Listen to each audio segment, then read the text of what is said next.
අයිබෝන් ඔයාලා හැමෝටම ඔයාලට මතක ඇති අපි කලින් වීඩියෝ එකේ හිරගන ඉගෙන ගත්තා. අපි හිරගන හෝඩිය ගැන කතා කරා. අද අපි යන්නේ ඒකේ උදාහරණ ගැන කතා කරන්න. සහ ඒකේ තව පොඩි කොටසක් තියෙනවා අන්න ඒක ගැන කතා කරන්න. අපි ඉස්සර බලමු උදාහරණ ටිකක් කරලානේ කොහොමද තාම ප්‍රැක්ටිස් නැහැනේ හරියට. බලමු. පළවෙනි අකුරෙන්ම ගමුකෝ. අපි ඉගෙන ගත්ත ආ ඊ ඌ ඒ ඕ කියලානේ. අපි එකකින් උදාහරණ ටිකක් කරමුද? බලමු.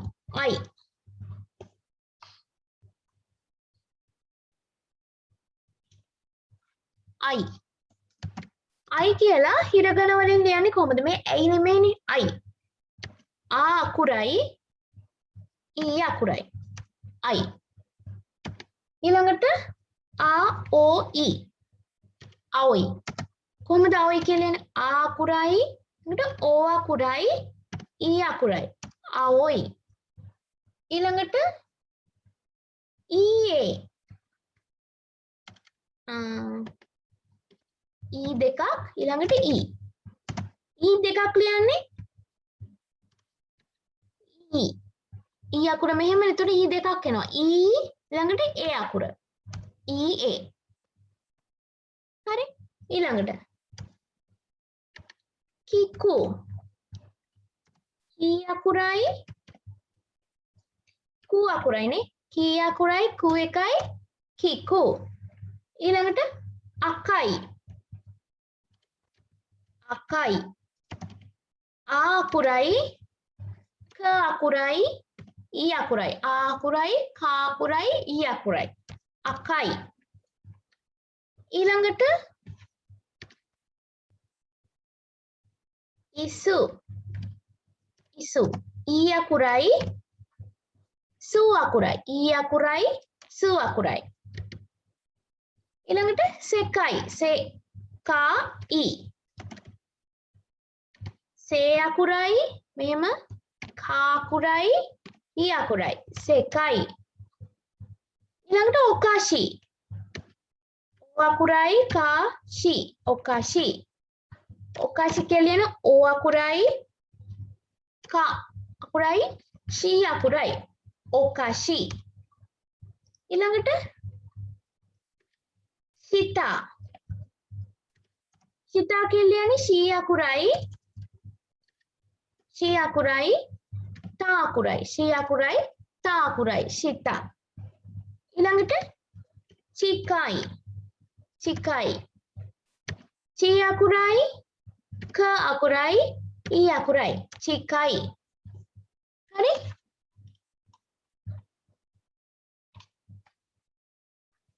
ඊළඟට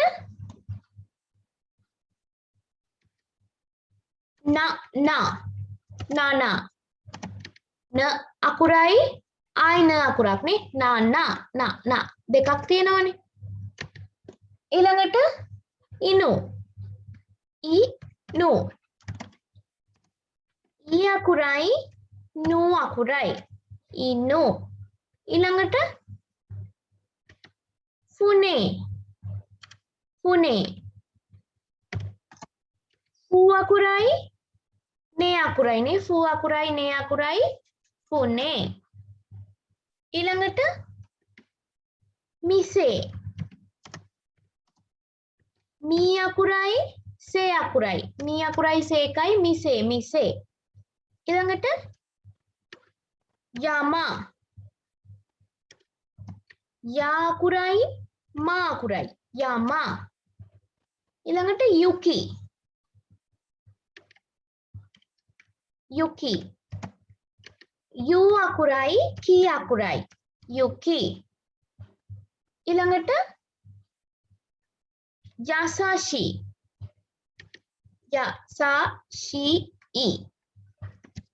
කොට යා අකුරයි ඊළඟට සා අකුර මෙහෙම. ඊළඟට ෂී අකුර ඊළඟට ෂී ඊ. ඊ අකුර මෙහෙම. යසාෂි ඊ.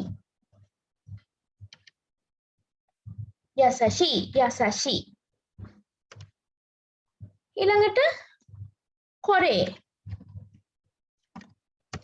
කෝ අකුරයි අකුරයි නේ කෝ අකුරයි රේ එකයි. ඊළඟට හොන් හොන් හෝ අකුරයි න් අකුරයි මෙහෙමනේ හෝ අකුරයි න් එකයි. හෝ අකුරයි න් එකයි. ඊළඟට තෙන් තෙන් ඒව බලමු.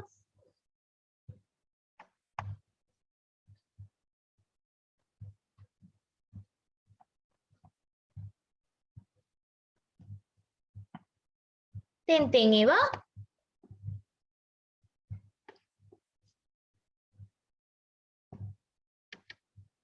කාගී කගී ඒ කියන්නේ කා අකුරයි ඊළඟට අපි කා අකුරට තෙන් තෙන් දාලා ලිව්වේ. ඒ කියන්නේ ගී අකුරනේ. sorry කී අකුරට තෙන් තෙන් දාලා ලිව්වේ ගී කාගී. ඊළඟට කාසේ කා අකුරයි zේ ze කා zේ සයන්නට තෙන් තෙන් දාලා ලිව්වේ කාසේ. ඊළඟට දේ ගු චි දේ ලිව්වේ තයන්නට තෙන් තෙන් දේ. ඊළඟට ගු කූ එකට තෙන් තෙන් ගු. ඊළඟට චි දෙගුචි. ඊළඟට බකා බ හා අකුරට තෙන් තෙන් නේ. එතකොට බා කා බකා. ඊළඟට සන්පෝ සයන්න අල් නයන්න ඊළඟට පෝ හොයන්නට මරු එකක් නේ සන්පෝ. ඊළඟට එන් පිට්සු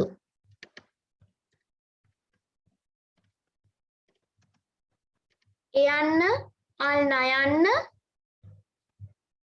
පියන්න කියන්නට මරු එකක්. ඊළඟට උත්සු tsu උත්සු ලිවේ අර tsu තාචීත්සු අන්න එක එන් පිට්සු. මේ තමයි උදාහරණ. මේව පොතක ලියාගෙන ප්‍රැක්ටිස් වෙන්න. දැන් පොඩි කොටසක් තියෙනවා අපිට ඉගෙන ගන්න. පළවෙනි එක තමයි long vowels.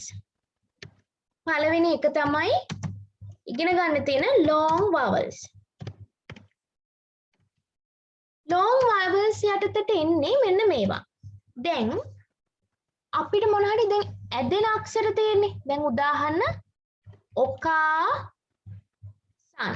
එහෙම නැත්නම් මේක ඔකා කියලා අදින්න පුළුවන්. එහෙම නැත්නම් ඒක උඩට මං කිව්වා කලිනොත් ඒක උඩට පොඩි මෙහෙම ඉරි කෑල්ලක් දාන්නත් පුළුවන්. එතකොටත් ඇදෙනවා. එතකොට මේක ඕනේ නැහැ. මේක උඩ තිබ්බම ඔකා කියලා ඇදෙනවා. කොහොමද මෙන්න මේ වගේ එකක් ලියන්නේ? දැන් අපි දන්නවා ඕ ලියන්න පුළුවන් මෙහෙම. ඕ කා ලියන්නේ මෙහෙම.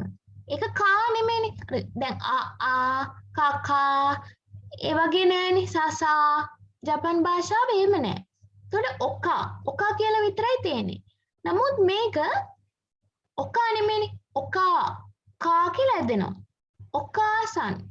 එතකොට මෙන්න මේ වගේ ඇදෙන ඒවා අපි කියන long vowels කියලා ඇදෙන තැන් අපි ගන්නෙ. දැන් ඔකා කියලා ඇදෙද්දි එතන එන සවුන්ඩ් එක මොකද්ද? ස්වර අක්ෂර සවුන්ඩ් එක. ආ සවුන්ඩ් එකක් නෙන්නේ. අන්න එතකොට අපි මේ ආ සවුන්ඩ් එක මෙතන ලියනවා. ඒතර ඕකා ඔකා කියලා ලියන්නේ මෙහෙම. ඊළඟට සන් කියලා ලියන්නේ සන්. කලින් විදිහටම ඔකාසන්. හරි. ඊළඟට තව උදාහරණයක් බලමු. චීසයි. චීසයි නෙමෙයි චීසයි. චී කියලා ඇදෙනවා. චීසයි. කොහොමද ලියන්නේ? චී අකුර දන්නවා අපි ඇදෙනවා. චී කියලා ඇදෙද්දි මොන සවුන්ඩ් එකද දෙන්නේ? චී කියලා. ඊ සවුන්ඩ් එක. අන්න එතකොට ඊ සවුන්ඩ් එක දානවා. චී. ඊළඟට සයි. සයි නිකම්. චී සයි. ඊළඟට යූබේ. යූබේ. යූබේ මෙතන යු යන්නට උඩින් ඉරි කෑල්ලක් ගන්නත් පුළුවන්. නැත්නම් යු දෙකක් ලියන්නත් පුළුවන්. යූබේ. කොහොමද ලියන්නේ? U දන්නවා අපි U. නමුත් මේක ඇදෙන O කියලා. මොන sound එක දෙන්නේ? U sound එක නේ. එතකොට U. ඊළඟට B. U sound එක එන නිසා ඇදෙන්නේ U sound එක නේ. එතකොට U එක දානවා U B. U B. ඊළඟට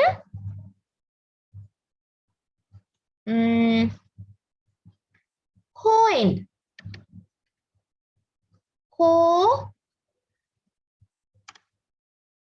coin. මෙතන උඩින් ඉරි කෑල්ලක් එන්න ඕනි coin කියලා ලියද්දි. මෙහෙම උඩින් ඉරි කෑල්ලක් එන්න ඕනි coin. O කියන එක ඇදෙනවා. coin කියලා ලියන්නේ කොහොමද එතකොට? අපි ko ලියන්න දන්නවා. ko ලියන්න දන්න නමුත් coin නෙමෙයිනේ. ko කියලා ඇදෙනවනේ. ko කියලා ඇදෙද්දී එන්නේ මොන sound එකද? ko. O sound එකනේ. එතකොට මෙතන පොඩි ස්පෙෂල් දෙයක් තියෙනවා. O sound එනේ බහුතරයක්. අපි O sound ආවොත් ඒ වෙනුවට එක ලියන්නේ U sound එක. O නෙමෙයි ලියන්නේ U.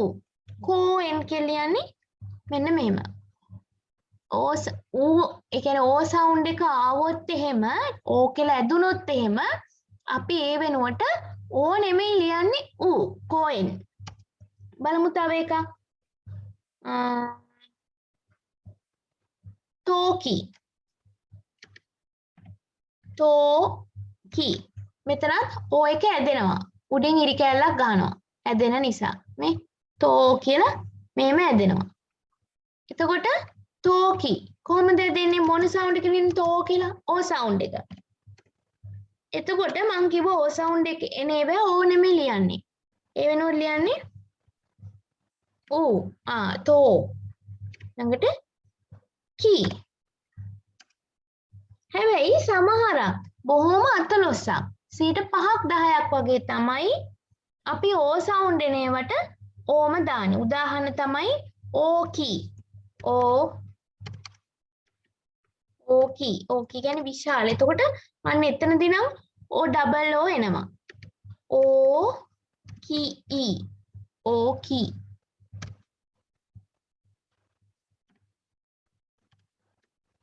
ඕකි. බොහොම ඒවා ඉතින් අර ප්‍රැක්ටිස් එකෙන්ම තමයි පුරුදු වෙන්න ඕනේ. ඒ වගේව තියෙන්නේ 5%ක් වගේ ප්‍රමාණයක්. O එක O sound එක එනේවා. ඒ හැර අනිත් බොහෝ වෙලාවෙදී අපි O sound එක આવොත් ඒ වෙනුවට ලියන්නේ U කියන එක. sound එකට අනුව තමයි මේක දාන්නේ. මේ තමයි long vowels. ඊළඟ එක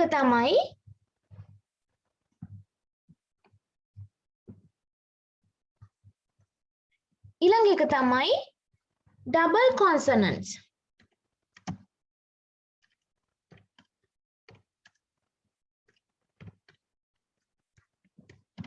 double consonants කියලා කියන්නේ දැන් අපි සිංහලෙන් කියනවා නම් හල් අකුරු. හල් අකුරු ලියන විදිය. හල් කිරීම. කියන්නේ මෙහෙම. දැන් බලමු මෙන්න මෙහෙම තියෙනවා. කිත්තේ. කිත්තේ කියන්නේ ටික. කී. දැන් අපි දන්නවා කී ලියන විදිය. කී දන්නවා. ඊළඟට තේත් අපි දන්නවනේ. තේ ලියන්නේ මෙහෙම. නමුත් හල් කිරීමක් අපි ඉගෙන ගත්තද? හල් කිරීමක් ඉගෙන ගත්තේ නැහැ. අන්නේ හල් කිරීම එන අවස්ථාවේදී අපි ලියන්නේ සු එක තියෙන අපි TSU සු මතකද ඉගෙන ගත්තා. TSU සු. මෙන්න මේක. අන්න ඒක පොඩිවට ලියන්න ඕනේ.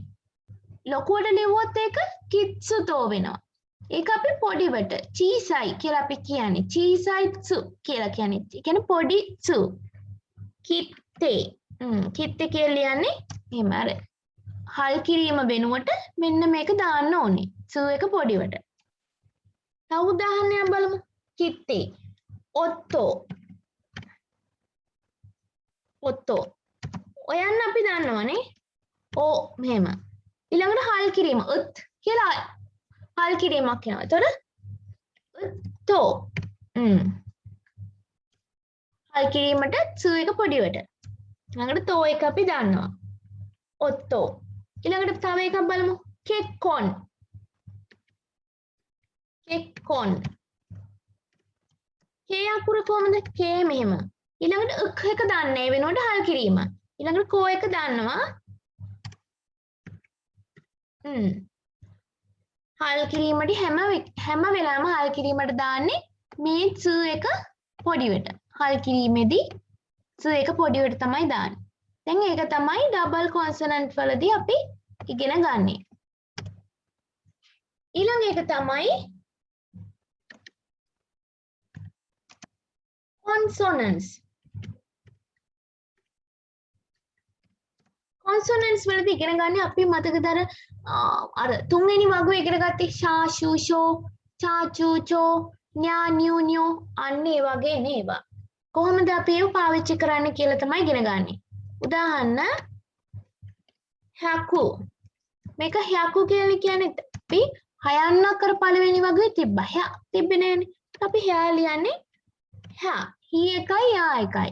හ්‍ය. කු එක මෙහෙම. හ්‍යකු. අර ඒ වගේ ඒවා තියෙන ඒවා යා යූ යෝ පොඩිවට තමයි ලියන්නේ. හ්‍යකු. ඊළඟට රියෝකෝ. රියෝකෝ කියලා ඇදෙනවා. රියෝකෝ. රියා රා රා රියා රියු රියෝ. රියෝ ආවේ කොහමද? රී එකයි යෝ එකයි. එතකොට රියෝ. අන්න රී එකයි යෝ එක පොඩිවට. රියෝ. ඊළඟට කෝ. දැන් මෙතන කෝ නෙමෙයි තියෙන්නේ කෝ කියලා ඇදෙනවා. තියෙන්නේ ඌ සවුන්ඩ් එකනේ. මං කිව්වා ඕ සවුන්ඩ් එක උනාට බහුතරයක් කියලා ලියන්නේ ඌ සවුන්ඩ් එකට. යෝ කෝ. යෝ කෝ කියලා ලියන්නේ මෙහෙම. ඊළඟට ෂුජින්. ෂුජින්. ෂුජින්. ෂූ ලියන්නේ කොහමද? ෂා ෂූ ෂෝ. ෂී එකයි යූ එකයිනේ ෂූ. ඊළඟට ජින්. ජින්. ජින් අපි දන්නවා.